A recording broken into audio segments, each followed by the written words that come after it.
Sen neko neesmu postojis YouTube'ā, tā iemesla dēļ, ka nekāds aktīvais trēdings baigi nenotiek, gaidam rudeni, un kaut kādus čatiņus ir elementārāk iemest ātri Telegramā.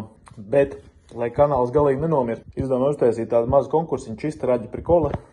Šitas mums ir sudrabs, ja kas. Tas ir pilnīgi tīrs sudrabs uzaudzēts uz koka. Tāds biezs, kārtīgs sudrabs lānis. Silver is freedom, gold is freedom, tie ir ļoti jau izsens, jau vēsturiski seko līdzi, kā sudrabam tā zeltam. Es domāju, tur nav jāskaidro, kāda ir doma. Tuvākajā laikā mēģināšu to pašu dabūt gatavu zeltu, tad es sagatavoju 20 gramus eksperimentiem. Zelts, protams, ir stipri ķēpīgāks par sudrabu un tādu pašu kompleksu ķīmiskajām reakcijām, kā es uztaisīju, lai dabūtu sudrabu šitā koka virsū. Es nevaru darīt, tāpēc, ka viņš uzreiz kļūst eksplozīvs, tas šķīdums. Bet es sev te ieķēru kālija nātrija tartrātu, un tā varētu būt atslēga procesam, kas man ir padomā. Anyway, šitā lāde man ir paredzēta sudraba glabāšanai, tāpēc viņai tāds noformējums. Un pat cik ķīmiskais process sudraba man izdevās, izdomāju uztaisīt ar sudrabu saistītu konkursiņu. Vinētājs dabūs 1 unci sudraba, tīru, pārstrādātu. Šitās man ir 50 gadīgas ķēdes. Izskatīsies tas sudrabs šādi te. Tālāk varēs izdomāt, tas, kas viņu saņems, gribēs viņu pārkausēt, negribēs. Bet noformējums būs līdzīgs. Unce sudraba, mazā koka ladītē ar tādiem interesantiem simboliem un uzrakstiem.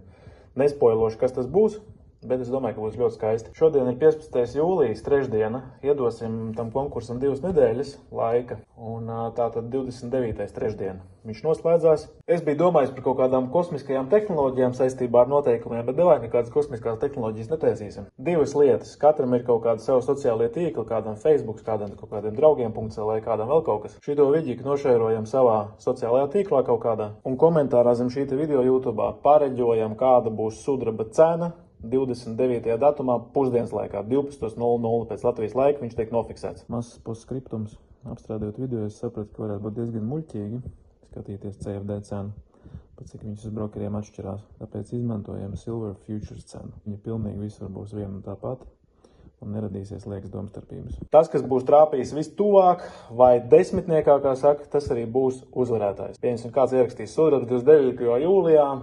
12:00 būs 68.014. Un ja viņš ir trāpījis vistuvāk vai trāpījis desmitniekā, tad viņš arī kļūst par uzvarētāju. Tas arī viss, easy game. Es tikmēr mēģināšu eksperimentēt ar zeltu, dabūt arī zeltu virsū šādā pašā noformējumā. Un ja man tas izdosies, tad nākamais konkurss būs ar zeltu.